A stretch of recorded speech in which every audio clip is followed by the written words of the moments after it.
Podcast 16, Week 18.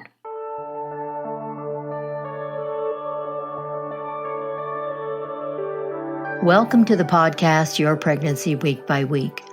This podcast covers the 40 weeks of pregnancy in 38 segments and is based on the book Your Pregnancy Week by Week by Dr. Glade Curtis, MD, and me, Judith Schuler, MS.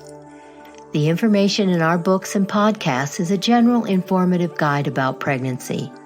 None of the information we provide is intended to replace, countermand, or conflict with the advice given to you by your own doctor. Always follow his or her advice. Use the information you learn here as a starting place in your dialogue to help you put your pregnancy concerns, questions, or interests into words. The goal of every pregnancy is a healthy mom and a healthy baby. To that end, our podcasts cover many topics. In each weekly podcast, we'll highlight information contained in the same weekly discussion in our book. We suggest you read each weekly chapter to learn further information, such as how baby is growing and changing, and how you're growing and changing too. Our book also contains illustrations of changes in baby or you, advice for dads, charts, lists, boxes, an exercise for every week, a comprehensive glossary, hints, tips, snippets, and blurbs we just can't reproduce in a podcast.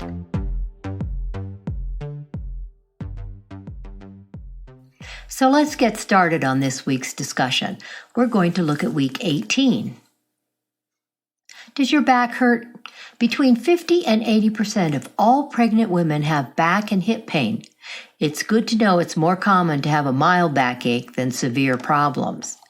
The hormone relaxin may play a part. It helps relax joints to allow your pelvis to expand to deliver baby. When joints relax, it may cause pain in your lower back and legs. You may also experience lumbar-spine pain. It's an aching feeling that spreads over the center of your lower back. You can use an ice pack, then switch to a heating pad for pain relief. It's okay to take acetaminophen for a short time. If pain becomes constant or severe, call your doctor. It could indicate more serious problems. Inflammatory bowel disease, IBD, describes two medical problems: ulcerative colitis and Crohn's disease. IBD is not the same as irritable bowel syndrome. With ulcerative colitis, the inner lining of the intestine swells and ulcers develop. Crohn's disease is a chronic illness in which the intestine or bowel becomes inflamed and scarred. If your IBD is in remission when you get pregnant, it may stay in remission. Most women have a normal pregnancy and give birth to a healthy baby. Women who have severe IBD may have more problems. You may be seen more often and have more tests. You may need to take anti-inflammatory drugs or immunosuppressive agents. The type of delivery you have depends on the condition of tissue around the vagina and anus at the time of birth. A cesarean delivery may be recommended. Have you heard about salt therapy? It's a drug-free, non-invasive treatment to help heal respiratory tissues. Breathing in salt mist is believed to kill bacteria, reduce inflammation, and help loosen mucus.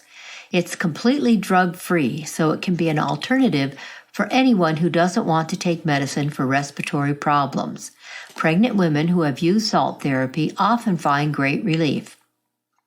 Ask your doctor about it. There are no known negative effects, but it's something to discuss at a prenatal appointment. Are you getting regular exercise? It's important to work out at least 5 days a week for about 30 minutes each time. If you can't manage a full 30 minutes, break up your sessions into 2 15-minute or 3 10-minute sessions in a day. Have you heard about thrombosis and thrombophlebitis during pregnancy? Thrombosis is a general term that refers to a partially or totally blocked blood vessel. When it occurs in a vein, it's usually called thrombophlebitis. There are two types of thrombosis: superficial thrombosis and deep vein thrombosis. Superficial thrombosis is a blood clot in veins close to the surface of the skin where you can see and feel them. It's not a serious problem. Deep vein thrombosis, DVT, is a serious condition. With DVT, a blood clot forms in the deeper veins in the legs. Onset can be rapid, and symptoms include swelling of a leg accompanied by pain and redness or warmth over the affected area. Call your doctor immediately if you have these symptoms. Ultrasound can be used to diagnose the problem. The most probable cause is decreased blood flow. There are some things you can do to help prevent problems. Exercise. Don't sit for longer than 2 hours. Don't smoke. Heparin may be recommended in severe cases. Treatment usually consists of anticoagulant therapy in the hospital. After you get out of the hospital, you'll need to take heparin probably every day until delivery. After delivery, you'll need to continue the anticoagulant. If a woman has a blood clot during one pregnancy, she will probably need an anticoagulant during future pregnancies. If so, it can be given by an indwelling IV catheter or by daily injection. During pregnancy, baby draws on your iron stores to create its own stores to protect him or her from iron deficiency if you breastfeed.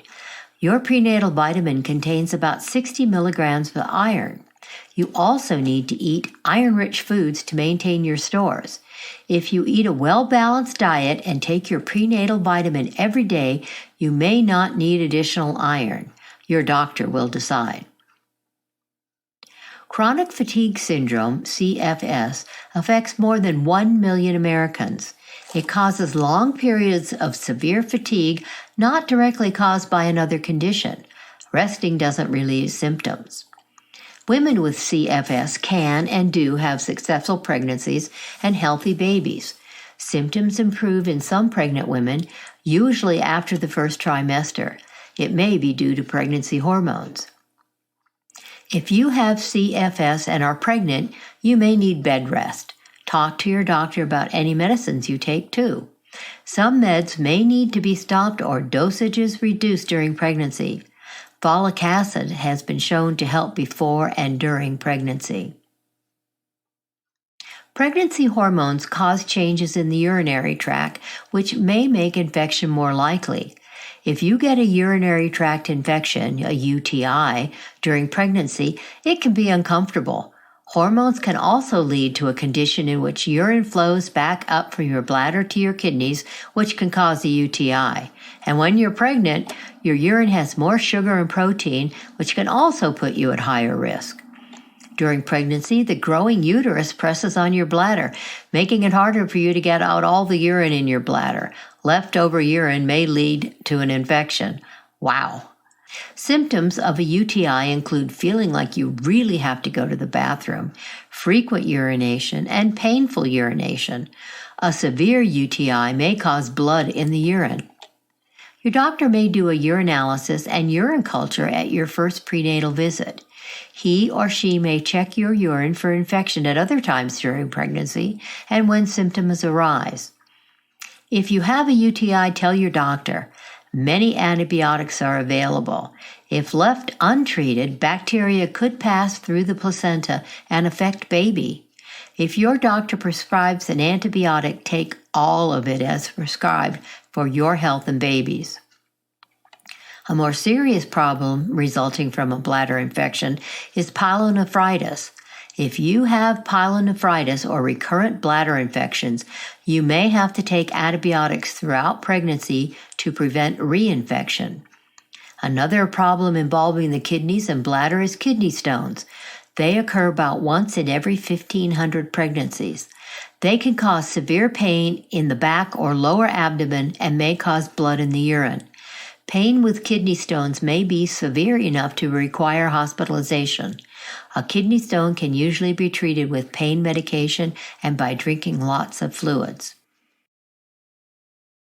Remember, our podcasts give you the highlights of what may be happening in any given week. Check our book, Your Pregnancy Week by Week, for more detailed information.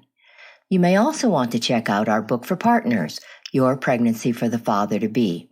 It covers pregnancy from a man's point of view and provides lots of valuable information a man may find very useful. If you want to find out more about our podcast, visit our website, yourpregnancyweekbyweek.com. If you're looking for something specific, check out the podcast topics list. It details topics covered in each podcast, so you can listen to a particular podcast or read a certain chapter week if you want more information, or if you want to check out something you missed or a topic we haven't covered yet.